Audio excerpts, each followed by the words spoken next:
Jadi salah satunya siapapun yang belajar tantra kiri juga harus mengenal tantra kanan. Sebaliknya juga begitu. Yang belajar tantra kanan tanpa tantra kiri akan muncul ego.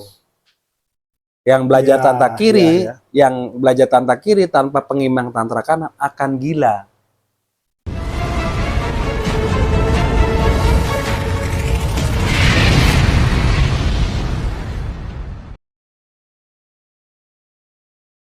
Kawan-kawan, jumpa lagi bersama kami, si anak kembar. Saya, Indi Sujawi dan Hendra Isander. Biasa kita panggil Profesor Hendra, ya, dari anak kembar dari planet Anta Beranta. Nah, ini ada yang masih gua kurang puas pada waktu kita membahas tentang tantra pada waktu itu. Dan kebetulan karena memang lu mendalami tantra yang kiri, ya, jadi kita kemarin tuh ngebahas tentang tantra kiri.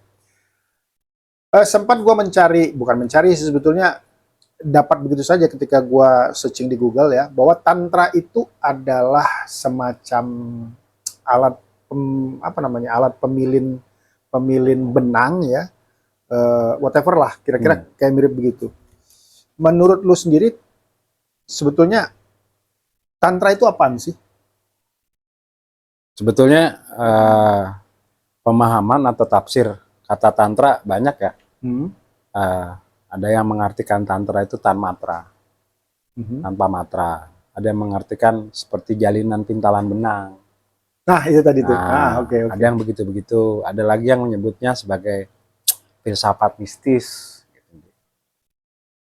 Banyak tergantung sudut pandang dan tergantung mau digunakan untuk apa. Oh, jadi gue kayak gini, jadi bukan semacam aliran tertentu, tapi justru adalah konsep grand design. Betul. Bagaimana kita mengelola diri, baik itu melalui mungkin ngiri dan nganan. Oke, ya, secara umum seperti itu, ya. Kemarin lu sempat menjelaskan tentang tantra ngiri. Gue pengen tahu tentang tantra nganan itu. Boleh, bisa nggak lu jelaskan secara sambil minum, ya? Silakan. Secara secara versi yang lu pahami. Jadi gini, disebut kanan karena gerakannya searah jarum jam. Dalam dunia tantrik yang searah jarum jam disebut pradaksina. Oke.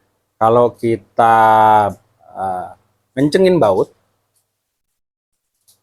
itu ke kanan. Kanan, ya. Kanan kan? Ya. Nah, kalau ke kiri, itu prasawiya.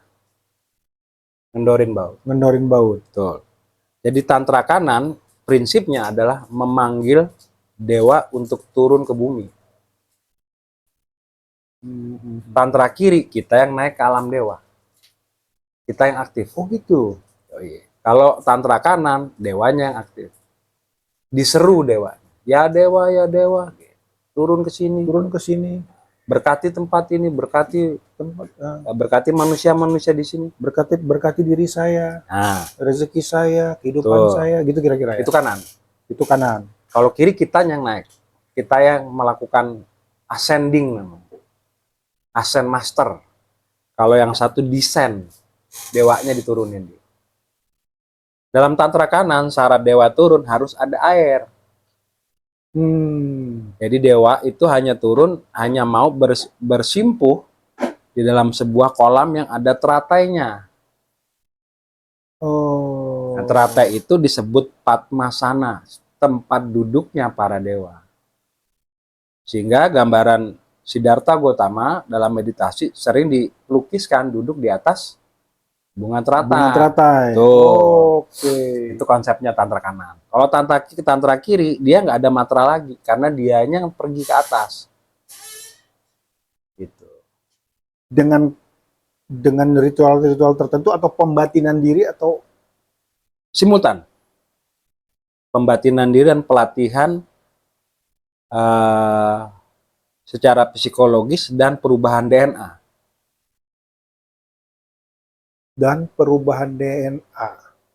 Sepengetahuan gua,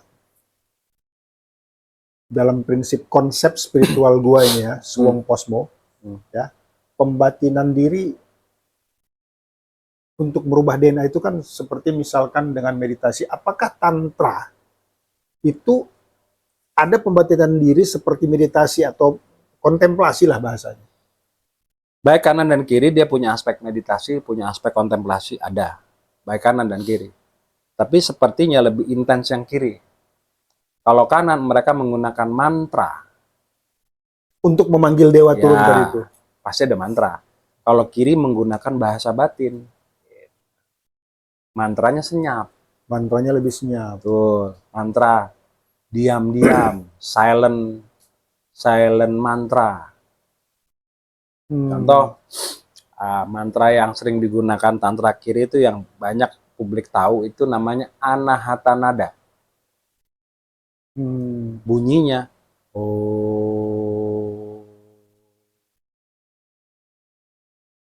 Om itu ada yang pertama, Om yang di depan ya, di rongga mulut. Oke. Ada dengungnya di kepala. Ditarik ke atas. Itu dengan menggunakan visualisasi atau bagaimana? Frekuensi. Oh, maksudnya Divisualisasi boleh. memindahkan dari frekuensi suara Menjadi visual. kemudian dorong naik ke atas kepala. Ya. Jadi urutannya yang pertama, Om yang pertama itu di bawah dada.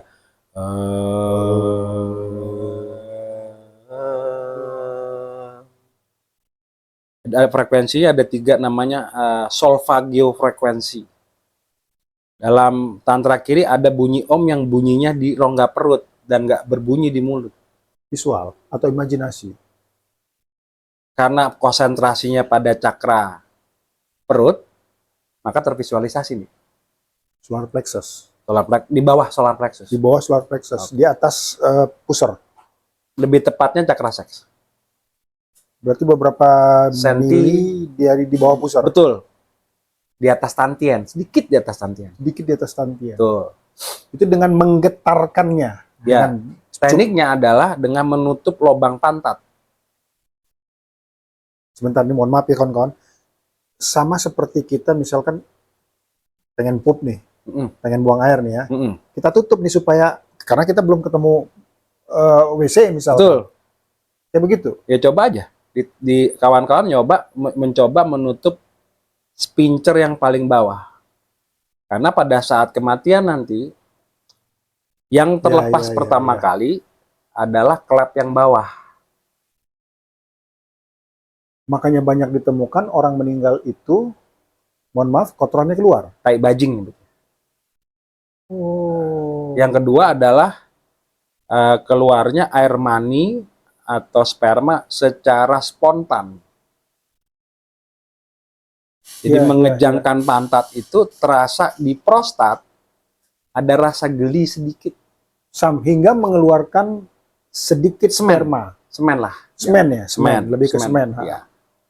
Nah itu adalah teknik membangkitkan anahata nada di bawah cakra jantung. Dengan cara teknik tadi. Dengan mengucapkan anahata nada. Menggemakan. Menggemakan, lebih tepatnya menggemakan ya, bukan mengucapkan, menggemakan. Kemudian yang dilarang oleh tantra kanan itu mudra. Mudra itu magic symbol. Namanya mudra. Ini punya arti yang berbeda dengan ini punya arti yang berbeda dengan ini mudra. Yang tidak boleh adalah mudra, contoh yang terlarang Braja Musti. Ini mudra begini. Sebabnya? Mau perang nih. Jadi energi dikumpulkan di kepalan tangan untuk siap memegang senjata yang bentuknya gada. Nah kalau udah megang gada, nggak ada etika. Kalau megang pisau ada etika, megang pedang ada etika. Tapi gada apapun yang dikenai sama dia hancur.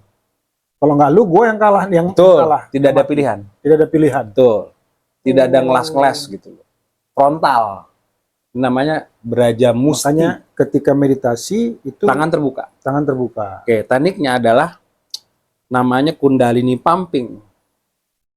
Sama dua tangan itu kayak mangkok ditaruh di atas solar plexus. Tangan kanan di atas nih. Boleh tangan, boleh kiri. Kemudian diturunkan pelan-pelan sampai hampir menyentuh bawah. Dia akan menghilang. Nah, begitu dia sampai di bawah, dia akan tertahan sebentar. Nah, itu baru ditutup klep pantat dan diturunkan ke bawah. Baru diucapkan mantra omnya ke atas.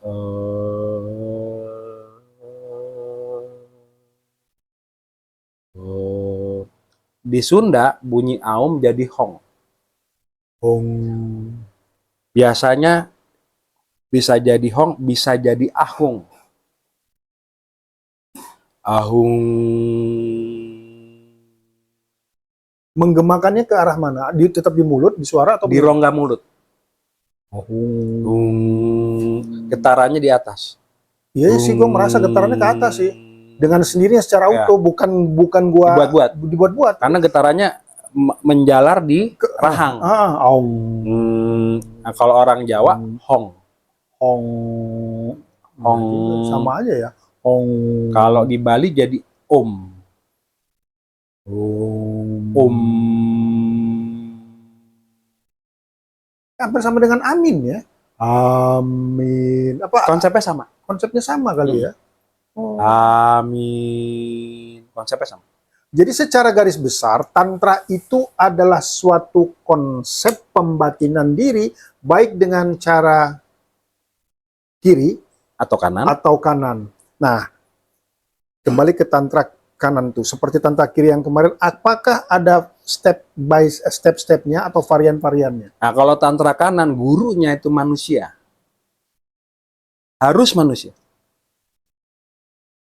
Kalau tantra kiri, gurunya itu dewa. Oleh karena itu tantra kiri, gurunya disebut Shakti. Tantra kanan, gurunya disebut ya guru gitu. Maha guru. Jadi tidak mungkin seorang tantra kanan mendapatkan ilmunya tanpa ada warisan ilmu dari gurunya. Kalau dalam ilmu agama, dalam tasawuf, kenapa tantra kiri terlarang? Karena bahasa itu jandap, mabuk ilahian. Trans ya. Dia trans keilahian. Yang kanan trans dengan filsafat. Nah, kenapa tantra kanan lebih banyak disukai? Karena ada gurunya. Dan menjadi guru sebetulnya adalah naluri semua orang.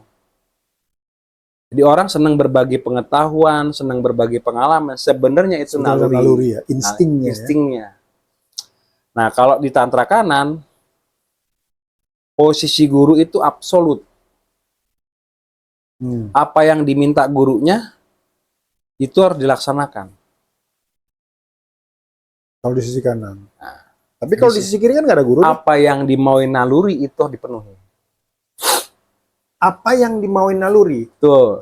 Atau mungkin karena berprinsip begini nih, ini kan karena naluri itu berarti adalah apa namanya ya, sinyal yang sakti berikan melalui naluri kita dan itu harus dipenuhi. Betul. Kalau kiri, gurunya adalah dewa. Di dalam dunia Islam kan mungkin juga pernah lu pelajari ya, ada 4 tingkatan ritual ya, ada konsep lah ya, ada syariat, tarikat, hakikat, dan marifat. Dan yang gua rasakan, mungkin kalau salah tolong dibenerin ya, bahwa syariat dan tarikat ini adalah tantra nganan, dan kemudian hakikat dan marifat ini adalah tantang ngiri, karena di dua yang pertama itu syariat dan tarikat itu adalah substansinya ya, substansinya adalah bagaimana berdoa mengikuti ritus yang sudah dibakukan. Sementara hakikat dan makrifat ritusnya tidak dibakukan, tapi esensinya yang baku. Tuh. Nah, di situ pengertian tantra mencerdaskan. Jadi salah satunya siapapun yang belajar tantra kiri juga harus mengenal tantra kanan. Sebaliknya juga begitu. Yang belajar tantra kanan tanpa tantra kiri akan muncul ego. Yang belajar tantra kiri, yang belajar tantra kiri tanpa pengimbang tantra kanan akan gila. Ya. Nah, itu dua itu harus balance. Dia harus seimbang sehingga terjadi yang disebut posisi fatin. Apa itu?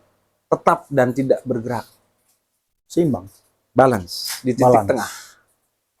Nah, itulah yang dicari, pencerahan yang dicari untuk mendapatkan berbagai macam jawaban atas berbagai macam persoalan. Oke. Saat sekarang ini di Amerika itu setelah meninggalnya Osho, muncul yang sekarang lagi tenar itu Sadhguru.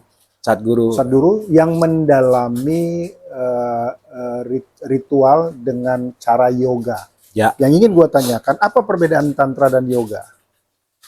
Yoga itu pengertiannya. Kalau dalam pengertian tantra, yoga itu adalah simbol. Oke. Jadi di alam semesta segala yang kita lihat itu adalah simbol. Oke. Contoh, tadi kita makan ubi ya. Warna-warna sayur itu adalah simbol kandungan di. Paham gua, ngerti gua. Ubi yang ungu dengan ubi yang kuning, dengan ubi yang putih, dengan ubi yang merah memiliki kandungan yang berbeda. Yang berbeda. Yoganya berbeda. Nah, perbedaan warna ini zaman sekarang kita sebut spektrum. Kan? Zaman dulu disebut warna. Warna kalau warna. Oke. Nah, bagaimana kawan-kawan tahu, sayuran juga sama. Contoh singkong. Ada singkong yang putih, ada singkong yang kuning. Itu yoganya berbeda. Nah, yoganya makanan itu disebut anamaya kosha. Bentuk sayuran, makanan yang kita makan membentuk yoga yang disebut anamaya kosha. Ana itu makanan, maya itu bentuknya, kosha itu rumahnya. Nah, ada anamaya kosa, ada pranamaya kosa, ada manomaya kosa, ada vijnamaya kosa. Dan inilah yang dijelaskan oleh Sadhguru. Sadhguru mengajarkan bagaimana menggunakan anamaya. Bagaimana menggunakan pranamaya. Bagaimana menggunakan mano. Nah, seterusnya. Konsep yoga seperti itu. Konsep yoga ya. Kalau yoga gerak badan namanya hatha yoga. Oh iya. Itu yang ingin mau gue tanyakan selanjutnya. Ada banyak di video-video YouTube ya. Mereka melakukan ritual sambil berkonsentrasi tapi seperti seakan-akan menari atau merenggangkan tubuh, merenggangkan tulang. Itu kinestetik ya. Kinestetiknya. Namanya kinestetik. Jadi mengejangkan urat tubuh, berolahraga dengan membentuk postur yang betul. Itu biasa kita lihat di gym ya. Gitu. Biasanya instruktur gym itu kan membenarkan postur kalau kita main beban salah. Jadi dalam keseharian kita melakukan postur yang keliru. Di jalanan banyak orang yang jalan salah, nunduk salah. Bukan hanya menyeimbangkan energi, tapi juga menyeimbangkan semuanya. Apa namanya? Postur tubuh ya? Postur tubuh. Karena keseimbangan itu dibutuhkan untuk proses pencerahan spiritualnya.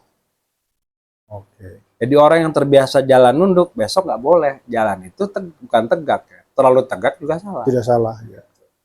Datar air namanya. Ya. Kembali kita ke tantra ya.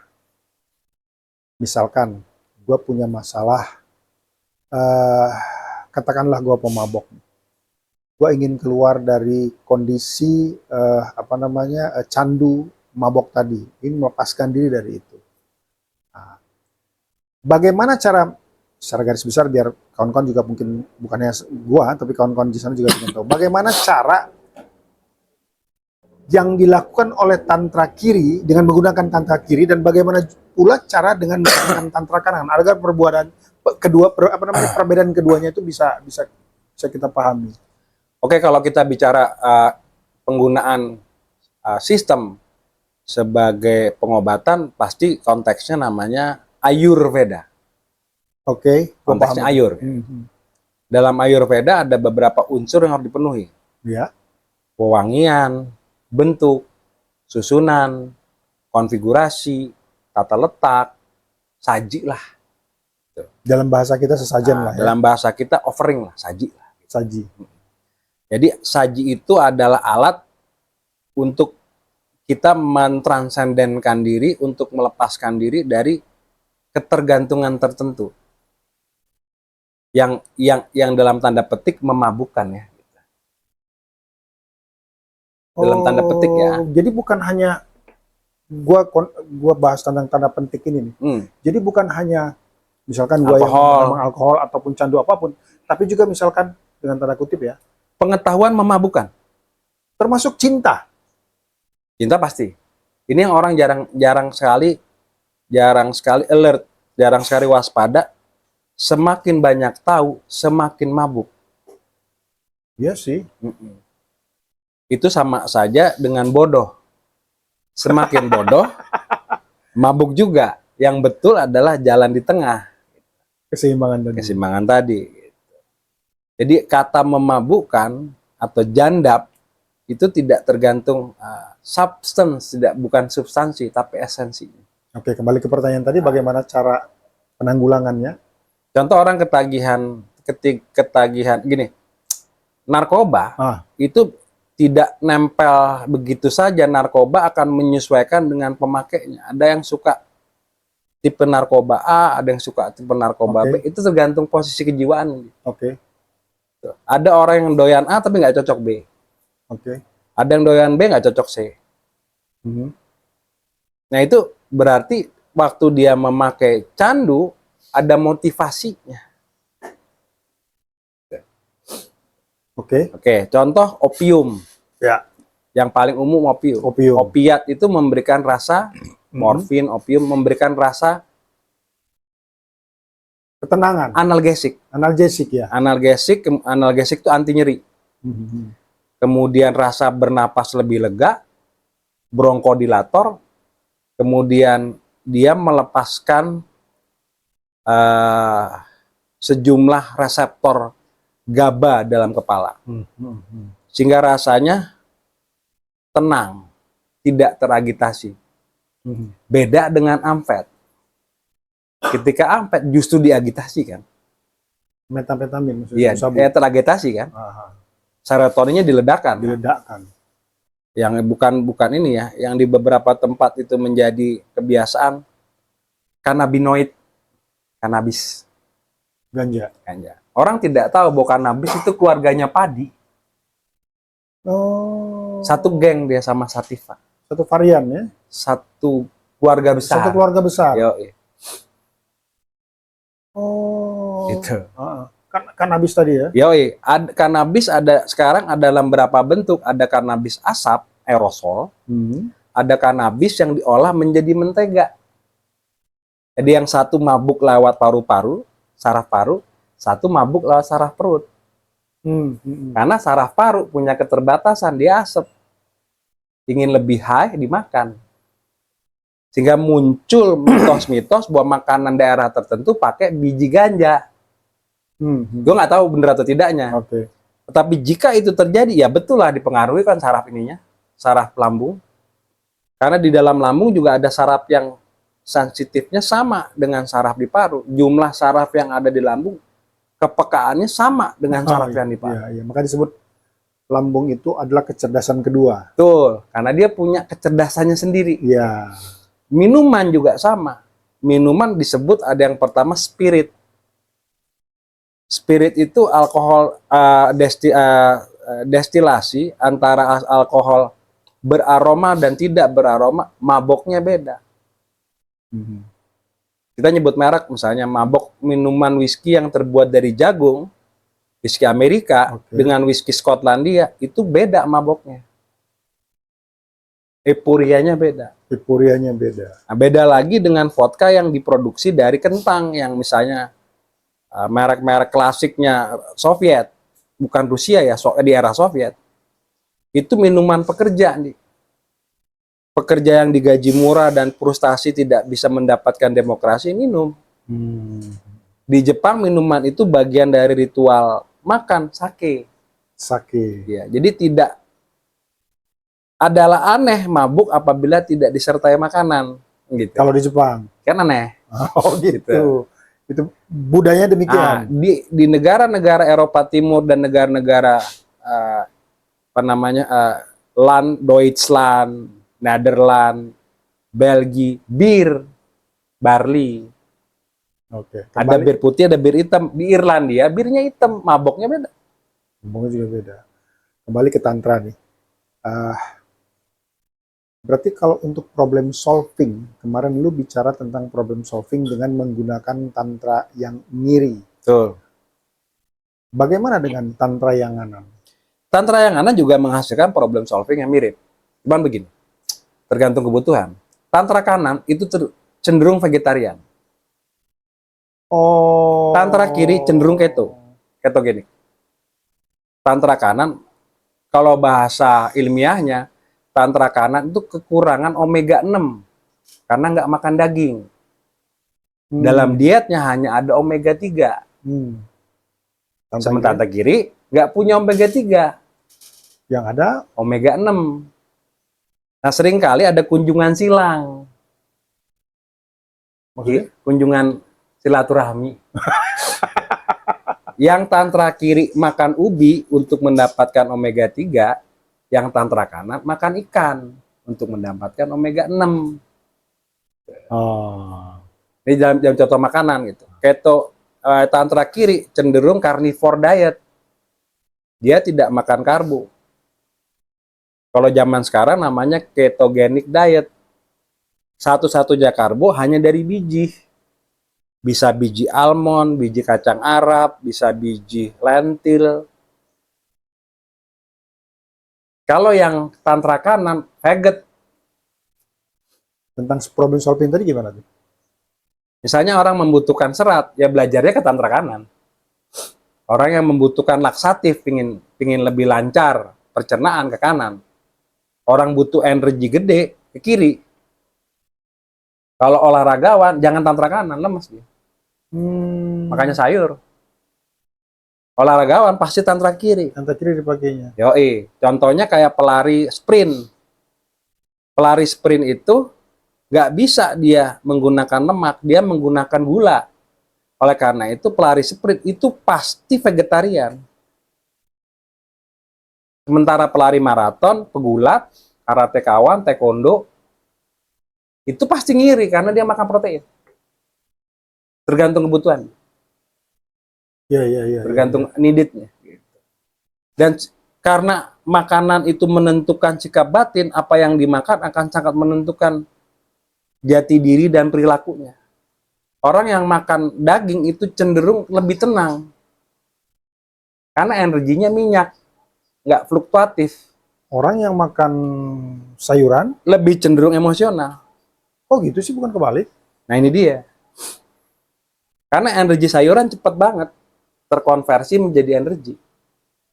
Energi dari protein dan minyak butuh waktu untuk terkonversi. Gitu. Gua kira malah sebaliknya, yang orang yang vegetarian yang malah lebih slow, lebih santai, lebih relax. Oke, kembali ke pertanyaan. Kemarin lu jelaskan di dalam tantra ngiri ada beberapa varian yang ritualnya ini kita tidak bisa secara normatif ya melakukan seksualitas atau hubungan seks, tapi bukan skinship, lebih kepada soulship. Sementara di tantra kanan nggak ada itu. Nggak ada itu. Pranata itu nggak ada. Tantra kanan itu totally moral. Tetapi tantra kanan justru lebih ekstrim dalam soalan itu. Tantra kiri dalam tanda petik membebaskan seks. Tantra kanan selibat. Selibat itu gimana sih? Nggak boleh seks. Sama sekali tidak boleh. Betul. Jadi Panandita, Begawan, Romo, seperti biksu, Yesus Kristus, seperti Buddha, seperti biksu. Ya. Oh gitu. Kalau itu paradoknya, gitu. Perbedaannya.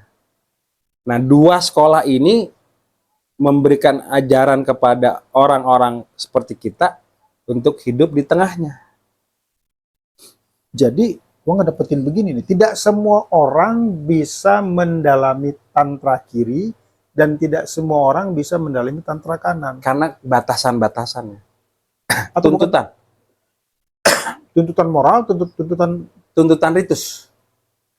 secara karakter misalkan. Karakteristik orang yang bebas itu pasti nggak bisa salibat, nggak akan kuat. Orang yang demen bergaul pasti ngiri, tapi orang yang senang menyepi pasti kanang.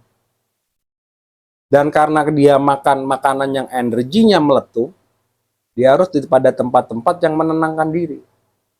Sementara tempat meditasi tertentu bisa meletupkan energi, bisa meredam energi.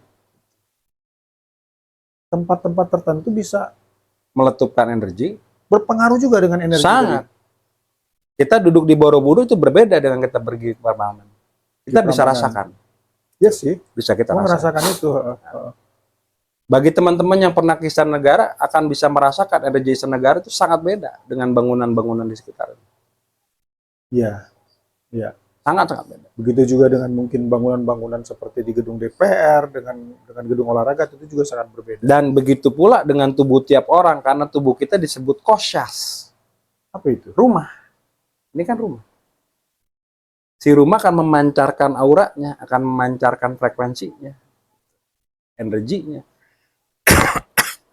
Baik yang kasar maupun yang halus.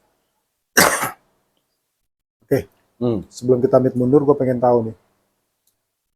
Saran lu untuk orang-orang yang ingin belajar tantra, apa dulu yang mesti mereka lakukan? Ya, yang paling dasar ya, kalau saran gua, dalami dulu yang kanan.